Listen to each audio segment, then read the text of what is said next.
Let's go to Emma now in California. Hi, Emma. Welcome. Hi, Patrick.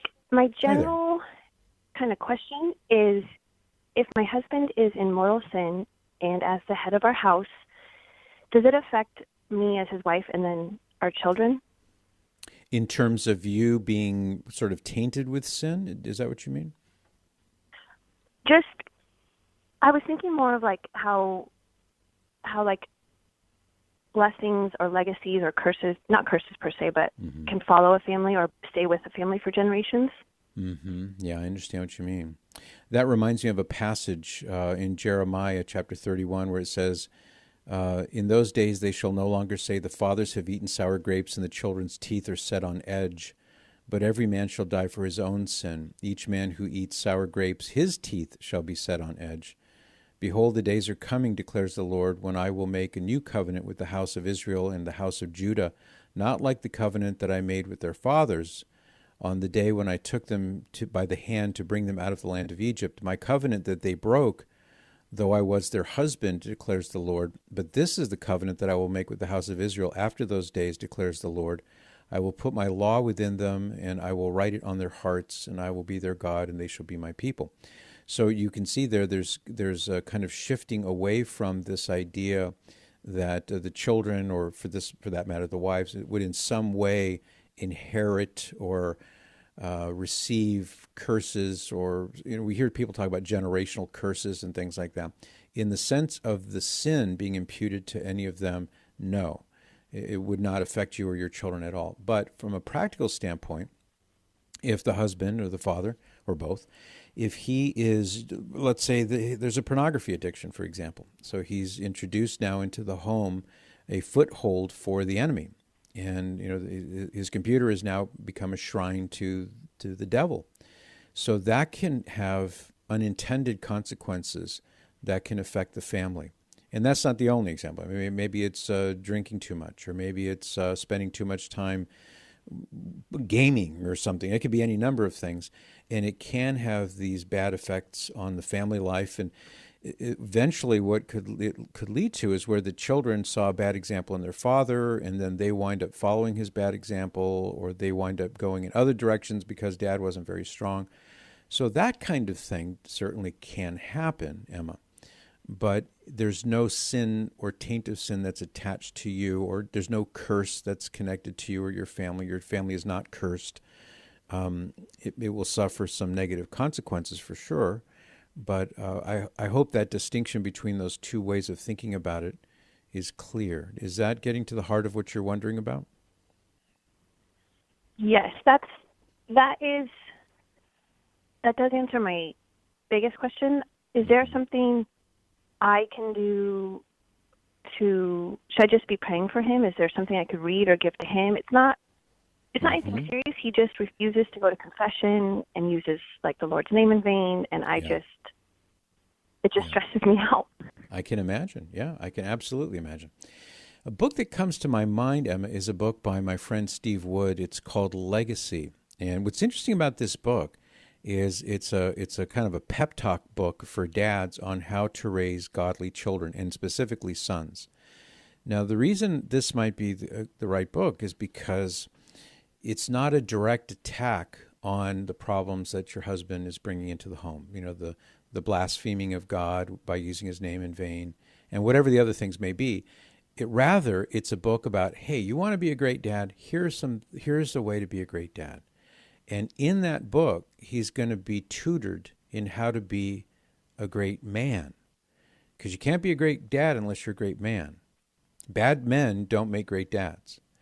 So what I'm suggesting here is that a book like that, and Father's Day is not too far off, give him a book. And what I think will happen is, if he takes the time to read it, he's going to start saying, you know what, I'm blowing it. I'm messing up big time in this area and that area. And it may well be that he really does have a strong desire to be a good father, and he wants his kids to grow up to be good men and women. And when he sees this book's advice on how to raise your children in a godly way, he may realize, you know what, I need to change, because I can't fulfill this mandate of being a good father if I'm messing up myself, and if I'm not living in the way that that I need to be able to hand that on to my kids. So I'll bet you there are any number of other books, but that one comes to my mind as you ask the question, Emma. What do you think? Okay, so it was Legacy by, was it James Wood? Steve Wood. Yeah. In fact, Kaylin probably has a link to Okay. it by now on the show Twitter feed if you want to check it out at P Madrid Okay. Show. And Steve, just for good measure, Steve's website is dads.org. Awesome website. I've known Steve for many years. He's actually a convert. He was a Protestant minister for years, and probably, 25, 30 years ago, he converted to the Catholic Church. And he's been a real leader, especially in the men's movement for that period of time. And he's written some wonderful books. I just can't say enough good about him. He's also got a lot of resources for men and women too, but especially men, to get free from pornography. So I have no clue whether that's part of the bigger picture here, Emma, but you can't go wrong at dads.org. Steve Wood's a very worthwhile person. And I think that book called Legacy, it's about fatherhood. I think you'll find that to be a cool gift for your husband. Yes, I agree. That's wonderful. Thank you, Patrick. It's been on my mind for so long. I don't know where to kind of, I feel like he gets so angry with me when I try to talk to him about this stuff. Like say, hey, you might want to think about confession. You shouldn't receive communion because you're in, you haven't gone to confession. He still does. And that worries me because I know you shouldn't do that. So it just compiles and piles and now he's kind of turning like away from me and that. Yeah. I have another idea. He's, like 2 years out. I have another idea. Okay. This is a talk. There are two talks, both by the same priest, about Father Bill Casey, and they're both free. And I have them available.